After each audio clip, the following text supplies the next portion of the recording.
যে কোনো মূল্যে কামব্যাক করার পায়তারা করে যাচ্ছে আওয়ামী লীগ।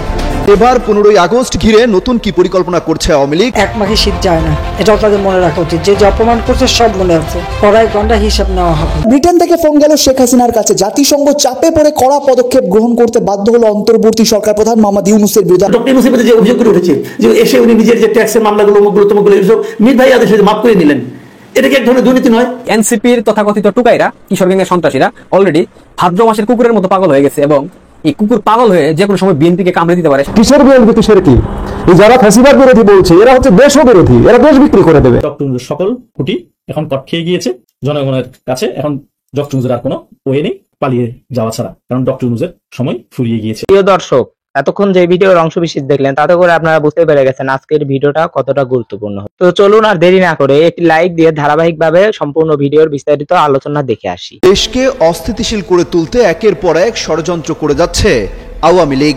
ঢাকা অচল করতে গেরিলা বাহিনী পর্যন্ত নামানোর পায়তারা করেছিল তারা। এমনকি 5 আগস্ট শেখ হাসিনা সরকার পতনের 1 বছর পূর্তিতেও বড় ধরনের নাশকতার শঙ্কা করা হচ্ছিল। এজন্য সারা দেশে জরুরি সতর্কতা জারি করা হয়। যে কোনো মূল্যে কামব্যাক করার পায়তারা করে যাচ্ছে গণঅভ্যুত্থানে গণহত্যার দায়ে অভিযুক্ত আওয়ামী লীগ। এবার 15ই আগস্ট ঘিরে নতুন কি পরিকল্পনা করছে আওয়ামী লীগ তা নিয়ে কৌতূহল বাড়ছে মানুষের। বঙ্গবন্ধু শেখ মুজিবুর রহমানের মৃত্যুবার্ষিকী উপলক্ষে মাসব্যাপী কর্মসূচি রাখত আওয়ামী লীগ। দলটির সব পর্যায়ের নেতারা দেশ ছেড়ে পালানোর পর গত 15ই আগস্টে প্রকাশ্যে কোনো কর্মসূচি চোখে পড়েনি। এবারও তাদের কার্যক্রম নিয়ে এখনো কিছু বলেনি ক্ষমতাচ্যুত আওয়ামী লীগ। তবে খুলনা সহ বিভিন্ন শহরের দেয়ালে দেয়ালে 15ই আগস্টের পোস্টার টাঙানো হচ্ছে। আওয়ামী লীগ নিয়ে বাড়তি সতর্ক অবস্থানে রয়েছে সরকার। প্রধান উপদেষ্টার প্রেস সচিব শফিকুল আলম আগেই হুঁশিয়ারি দিয়েছেন 15ই আগস্ট ঘিরে কোনো কর্মসূচির আয়োজন করলেই ব্যবস্থা নেওয়া হবে। এমন পরিস্থিতিতে নতুন করে কোনো নাশকতার শঙ্কা দেখছে না আইন শৃঙ্খলা রক্ষাকারী বাহিনী। তবে রাজনৈতিক বিশ্লেষকরা বলছেন যে কোনো সময় দেশে অস্থিতিশীল পরিস্থিতি তৈরি করতে পারে আওয়ামী লীগ। ইতিমধ্যেই একাধিক দেশ, জাতিসংঘের একাধিক দেশ পূর্বের যে প্রস্তাব 30শে জুনের যে প্রস্তাব, এই জুনের যে প্রস্তাবে যে সমর্থন দিয়েছিল জাতিসংঘের সাধারণ অ্যাসেম্বলির একাধিক দেশ, এবারও কিন্তু এই প্রস্তাবকে তারা সমর্থন দিতে শুরু করেছে পূর্বে থেকেই। বলা হচ্ছে একাধিক দেশ কিন্তু ইতিমধ্যেই সমর্থন দিয়েছে এবং তা নিয়ে কিন্তু একটি সতর্কমূলক বার্তা অন্তর্বর্তী সরকারকে চিঠি দেওয়া হয়েছে। সেক্ষেত্রে বিষয়টি অন্তর্বর্তী সরকার পুরো ধামাচাপা দেওয়ার চেষ্টা করছে, বাংলাদেশের মিডিয়াগুলো ধামাচাপা দেওয়ার চেষ্টা করছে যে জাতিসংঘের তরফ থেকে একটি সতর্কমূলক বার্তা অন্তর্বর্তী সরকার যে মানবাধিকার লঙ্ঘন করছে তা কিন্তু ইতিমধ্যেই পেয়েছে, যেটা জাতিসংঘের বাংলাদেশের মিডিয়াগুলো এবং ইউনূস সরকার পুরোপুরি ধামাচাপা দিচ্ছে সাধারণ জনগণের কাছে। সেক্ষেত্রে আগামী 15 দিনের মধ্যেই সেই চিঠির উত্তর চাওয়া হয়েছে জাতিসংঘের তরফ থেকে, না হলে কিন্তু অন্তর্বর্তী সরকারকে পাঠাতে হবে চিঠির প্রত্যুত্তরে। এবং সেক্ষেত্রে বলা হচ্ছে না হলে আগামী নির্বাচন প্রসঙ্গে এবং সেই নির্বাচনে আওয়ামী লীগের অন্তর্ভুক্তিকরণের প্রসঙ্গটি জাতিসংঘের জেনারেল অ্যাসেম্বলি উত্থাপন করবে এবং সমস্ত বিষয় হস্তক্ষেপ করবে জাতিসংঘ এমনকি আগামী যে নির্বাচন সেই নির্বাচনেও।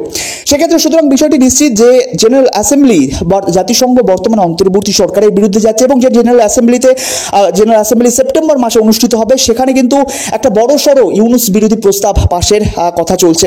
সেক্ষেত্রে বাংলাদেশে যে আগামী নির্বাচন সেই নির্বাচনকে যদি সুষ্ঠুভাবে করতে হয়, যে নির্বাচনকে যদি নিরপেক্ষভাবে করতে হয়, তাহলে নিশ্চিতভাবে জাতিসংঘের হস্তক্ষেপ প্রয়োজন, নিশ্চিতভাবে শান্তিরক্ষী বাহিনীর হস্তক্ষেপ প্রয়োজন। কারণ বাংলাদেশ অন্তর্বর্তী সরকার প্রধানের অধীনে যদি নির্বাচন হয় বা বাংলাদেশ আর্মির অধীনে যদি নির্বাচন হয়, কারণ আপনারা জানেন গোপালগঞ্জের ঘটনা, যেখানে মতাদর্শকে দমানোর চেষ্টা করা হচ্ছে, আওয়ামী লীগের মতাদর্শকে দমানোর চেষ্টা করা হচ্ছে এবং এমনটাও শোনা যাচ্ছে যে বাড়ি বাড়ি গিয়ে বলা হচ্ছে, হুমকি দেওয়া হচ্ছে যদি আওয়ামী লীগের কথা বলা হয়, বঙ্গবন্ধুর কথা বলা হয়, তাহলে তার মুখ বন্ধ করে দেওয়া হবে। সুতরাং এই ধরনের একটা পরিবেশের মধ্যে, একটা আবহাওয়ার মধ্যে স্বাভাবিক নির্বাচন সম্ভব নয়।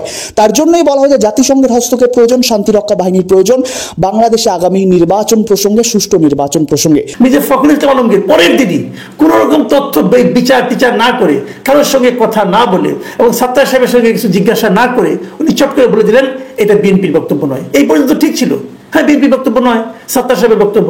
সাত্তার সাহেব ওনার চেয়ারপারসনের পিএস, তারপরে উনি একটা ওনার ব্যক্তিগত কারণে বলতে পারে, ব্যক্তিগত রোষ থাকতে পারে, সবই থাকতে পারে। কিন্তু উনি যখন পরবর্তী সময়ে বললেন যে এই সরকারের উপদেষ্টাদের সততার প্রতি ওনাদের পূর্ণ আস্থা আছে, তখন আমি হতবাক হয়ে গিয়েছিলাম যে আপনি আস্থাটা, ওনাদের সততার উপর আপনার যে আস্থা আছে, সে আস্থার আপনার ভিত্তিটা কি, কিসের উপর ভিত্তি করে আপনি বললেন আস্থা আছে? কি সমস্যাটা কি, আপনাদের সঙ্গে কি লেনদেন হচ্ছে যে আপনি চট করে বলে দিলেন আস্থা আছে? উপদেষ্টাদের কোনো দুর্নীতি নাই, সব উপদেষ্টা একদম পুত পবিত্র, এটাই কি বিএনপি বলতে চায়? যদি বলতে চায় কোনো সমস্যা নাই, কিন্তু বলতে গেলে তখন আমি আপনাকে প্রশ্ন করবো যে এই তথ্যটা আপনি পেলেন কোথায়, কিসের উপর ভিত্তি করে আপনি বলছেন যে তারা পুত পবিত্র? জানি না, কোনো ব্যাখ্যা কেউ দেয়নি। অথচ দেখুন তার ঠিক একদিন দুদিন আগেই এই বিএনপির আরেকজন শীর্ষ পর্যায়ের নেতা মির্জা আব্বাস, উনি কিন্তু এই উপদেষ্টাদের দুর্নীতি নিয়ে অনেক কিছু বলেছেন। বলছেন যে এরা দেশটা 12টা বাজিয়ে দিচ্ছে, হাসিনা যদি 12টা বাজিয়ে থাকে এরা 24টা বাজিয়েছে, এই কথা বলেছেন উনি। ওনার মুখে দুর্নীতির কোনো শেষ নেই বলছেন উনি ক্রমাগত। তাহলে আমরা কোনটা বিশ্বাস করবো? ডক্টর ইউনূসের যে অভিযোগগুলি উঠেছে যে এসে উনি নিজের যে ট্যাক্সের মামলাগুলো অমুকগুলো তমুকগুলো এসব মীর ভাই আদেশে মাফ করে নিলেন, এটা কি এক ধরনের দুর্নীতি নয়? ওটা এটা করার কোনো প্রয়োজন ছিল? মামলা চলতো মামলার মতো, বিচার বিভাগীয় সিদ্ধান্তের মাধ্যমে আপনি মুক্তি পেতেন, তো করেন নাই। আর একটা দুর্নীতির কথা বলি, দেখুন শুরুতেই বলা হয়েছিল, ওনারাই বলেছিলেন যে সকল উপদেষ্টারা সকল সরকারি কর্মকর্তা কর্মচারীরা সম্পদের হিসাব দিতে হবে। একটা ডেট ঠিক করে দিলেন, প্রথমে ডেট ঠিক করে দিলেন নভেম্বরের মধ্যে, তারপরে এটা বাড়িয়ে করা হলো এপ্রিলে কত করলো। এখনো পর্যন্ত কোন উপদেষ্টা তার সম্পদের হিসাব দিয়েছেন? আজকে সংবিধান সংস্কার কমিশনের যে প্রধান অধ্যাপক আলী রিয়াজ, মার্কিন নাগরিক, সে মার্কিন রাষ্ট্রদূতের বাসায় গিয়ে সাক্ষাৎ করে এসেছে। অর্থাৎ সাক্ষাতের মাধ্যমে তারা এইটুক নিশ্চিত করতে চেয়েছে যে বাংলাদেশে যে তারা সংস্কারের যে ডাক দিয়েছে কিংবা সংস্কারের যে রূপরেখা সৃষ্টি করেছে, এগুলো যাতে বিএনপি সরকার ক্ষমতায় আসলে তারা যেন এই সংস্কারগুলো বাস্তবায়ন করে এবং তাদেরকে যেন প্রপার ওয়েতে সেফ এক্সিট দেওয়া হয় এবং পরবর্তীতে যেন জুলাই ঘোষণাপত্র কিংবা জুলাই সনদ তথাকথিত এটা সংবিধানে অন্তর্ভুক্ত করে তাদের যারা দূষণ রয়েছে বাংলাদেশের বিভিন্ন প্রান্তরে, শুধুমাত্র জাতীয় পর্যায়ের নেতৃবৃন্দ নয়, এনসিপির যারা দেশের বিভিন্ন প্রান্ত থেকে নেতৃত্ব দিচ্ছে টুকাইরা, সে কিশোর গ্যাংয়ের সন্ত্রাসীরা, তাদেরকে যেন এই জুলাই সনদ সংবিধান অন্তর্ভুক্ত করার মাধ্যমে তাদের যেন যান নিরাপত্তা দেওয়া যায়, জানের নিরাপত্তা নিশ্চিত করা যায়, সেই লক্ষ্যে তারা আজকের বৈঠকে গিয়েছিল। এখন আমার কথা হচ্ছে 1975-এ বঙ্গবন্ধু হত্যার পর স্বৈরাচার জিয়াও কিন্তু ইন্ডেমনিটি দিয়েছিল, এই বঙ্গবন্ধু খুনিদেরকে ছেড়ে দিয়েছিল, বিভিন্ন জায়গায় পুনর্বাসন করেছিল, মন্ত্রী পরিষদে ঠাঁই দিয়েছিল খালেদা জিয়া। কিন্তু শেষকালে গিয়ে কিন্তু আন্তর্জাতিক অপরাধ ট্রাইব্যুনাল গঠনের মাধ্যমে প্রত্যেকটা যুদ্ধাপরাধীর বিচার হয়েছে, বঙ্গবন্ধু হত্যাকারীদের শাস্তি হয়েছে ফাঁসি। তো এই যে 3,500 পুলিশ হত্যা করা, আওয়ামী লীগের শত শত হাজার হাজার নেতাকর্মীকে গাছে পিটিয়ে ঝুলিয়ে হত্যা করা, ধর্ষণ করা, এগুলার বিচার বাংলাদেশের মাটিতে হবে। যতই ইন্ডেমনিটি দেওয়া হোক, যতই বিএনপি ক্ষমতায় আসুক, বিএনপি কিন্তু দীর্ঘমেয়াদে ক্ষমতায় আসতে পারবে না। আমি আবার একটা ভবিষ্যৎবাণী আপনাদেরকে করি, বিএনপি যদি ক্ষমতায় আসেও তারা সর্বোচ্চ 6 থেকে 9 মাস কিংবা বড়জোর 1 বছর এর মধ্যে তারা ক্ষমতা থেকে কলাপস করবে, তারা দেশ চালাইতে পারবে না। কারণ দেশের অর্থনৈতিক অবস্থা খুবই বাজে, দেশের আভ্যন্তরীণ কাঠামো ভেঙে পড়েছে, দেশের আইন শৃঙ্খলা নাই, দেশের সার্বিক অর্গানগুলা ধ্বংসপ্রাপ্ত।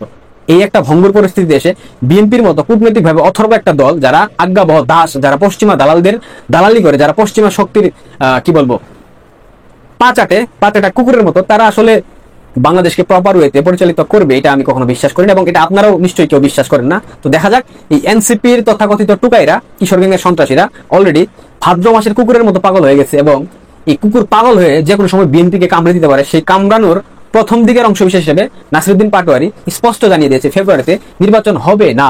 এরা বলে নিজেদেরকে ফ্যাসিবাদ বিরোধী। এই যে বিএনপির নেতৃত্বে যে রাজনৈতিক দলগুলো আছে, এরা মার্কিন স্বার্থে এমন কোনো কাজ নেই যা করবে না। চার্জ দ্য অ্যাফেয়ার্স স্টেসিয়ান জ্যাকবসন লন্ডনে গিয়ে বিএনপি প্রধানের সাথে বৈঠকও করেছে। আপনি বাংলাদেশের জনগণ, আপনি রাজনীতি করেন না, দল করেন না, আমিও রাজনীতি করি না, আমিও দল করি না। বিএনপিকে যে সমর্থন বা বিএনপির প্রতি যে আশা রাখতাম, সেই আশা রাখবো না, কারণ আমার দেশের ক্ষতির কারণ হবে বিএনপি। কিসের বিএনপি, কিসের কি? এই যারা ফ্যাসিবাদ বিরোধী বলছে, এরা হচ্ছে দেশও বিরোধী, এরা দেশ বিক্রি করে দেবে।